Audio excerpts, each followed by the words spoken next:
महाभारत युद्ध को जानने के बाद हर किसी को यही संदेह होता है कि कहीं भगवान श्री कृष्ण ने जानबूझकर वीर अभिमन्यु को रणभूमि में मरने के लिए तो नहीं छोड़ा था।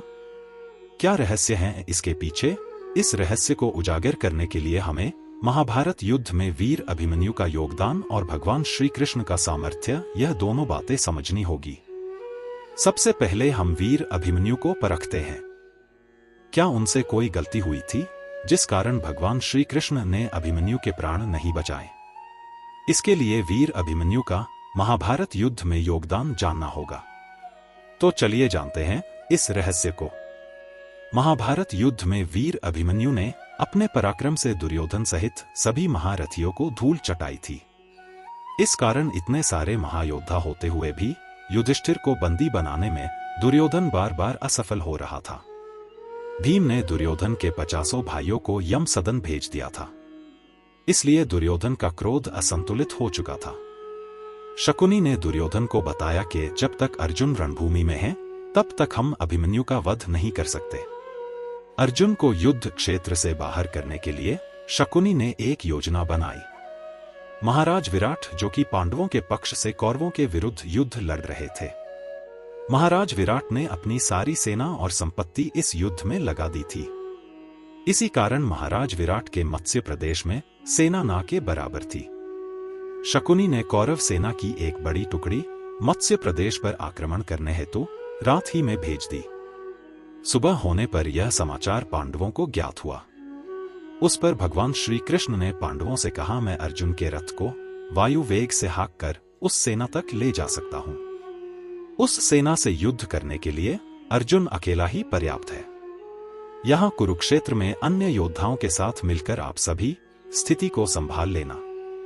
इस प्रकार अर्जुन भगवान श्री कृष्ण के साथ उन कौरव सेना की टुकड़ी से लड़ने चले गए।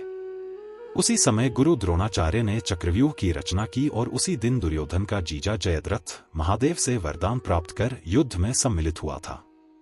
अभिमन्यु ने चक्रव्यूह को तोड़कर भीतर प्रवेश किया, परंतु पीछे पुनः चक्रव्यूह की रचना कर दी गई। चक्रव्यूह के द्वार पर दुर्योधन का जीजा जयद्रथ स्वयं रखवाली कर रहा था। चारों पांडव मिलकर भी जयद्रथ को युद्ध में हरा ना सके और वहां चक्रव्यूह के मध्य में दुर्योधन, दुशासन, कर्ण, अश्वत्थामा और द्रोणाचार्य ने अभिमन्यु को छल से मारा। इस तरह अभिमन्यु की मृत्यु हो गई। वीर अभिमन्यु को किस तरह छल से मारा, इस घटना को तो हमने जाना। अब भगवान श्री कृष्ण अभिमन्यु को बचा सकते थे या नहीं, इस बात को जानने के लिए हम महाभारत का ही एक उदाहरण लेते हैं। इससे भगवान श्री कृष्ण के सामर्थ्य का भी पता चलेगा। उदाहरण इस प्रकार है। शकुनी की कूटनीति के अनुसार महाराज शाल्व ने द्वारका पर आक्रमण कर दिया था। शाल्व के साथ युद्ध करने में श्री कृष्ण व्यस्त थे। उसी समय शकुनी ने युधिष्ठिर को चौसर खेलने के लिए आमंत्रित किया, जिसमें युधिष्ठिर अपने संपूर्ण राजपाट सहित चारों पांडव और द्रौपदी को भी हार गए थे। दुर्योधन की आज्ञानुसार दुशासन द्रौपदी का वस्त्रहरण कर रहा था। तब भगवान श्री कृष्ण ने शाल्व के साथ युद्ध में व्यस्त होते हुए भी वायु रूप में प्रकट होकर द्रौपदी के शील की रक्षा की थी। इसका अर्थ यह हुआ कि भगवान श्री कृष्ण ने जिस तरह शाल्व के साथ युद्ध करते हुए भी वहां से कई दूर हस्तिनापुर राज्य सभा में, जहां द्रौपदी वस्त्रहरण हो रहा था, वहां वायु रूप में प्रकट होकर द्रौपदी के शील की रक्षा की थी।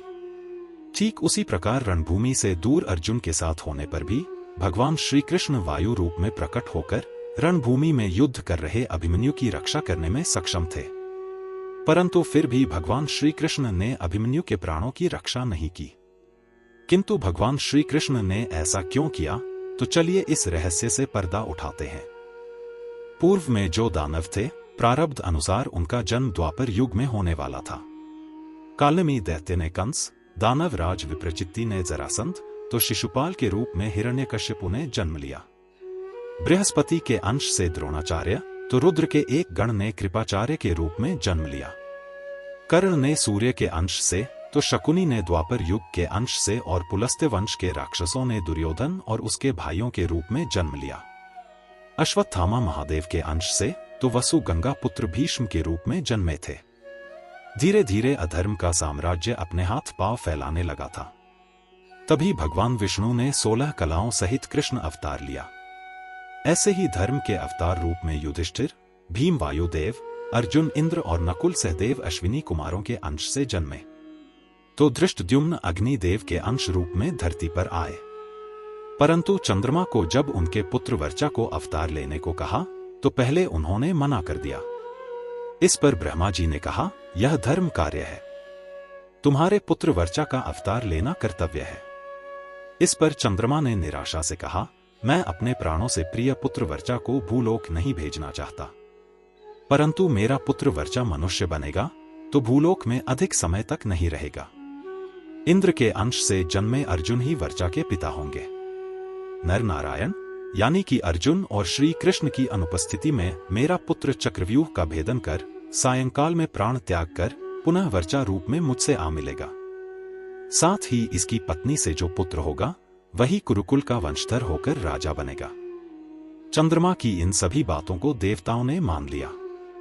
चंद्रमा के पुत्र वर्चा ने अभिमन्यु के रूप में जन्म लिया। चंद्रमा ने स्वयं ही अपने पुत्र वर्चा को, जो अभिमन्यु रूप में धरती पर अवतरित हुआ था, उसे अधिक वर्षों तक भूलोक में रहने नहीं दिया। तो इस नियति के चलते भगवान श्री कृष्ण ने अभिमन्यु के प्राण नहीं बचाए। आपको यह जानकारी कैसी लगी, कमेंट कर जरूर बताएं। हमारे चैनल द हिडन ट्रूथ को सब्सक्राइब करें, बेल आइकॉन को प्रेस करें ताकि हमारे नए वीडियोज की नोटिफिकेशन आप तक सबसे पहले पहुंच जाएगी। वीडियो पसंद आए तो लाइक और शेयर करें। धन्यवाद।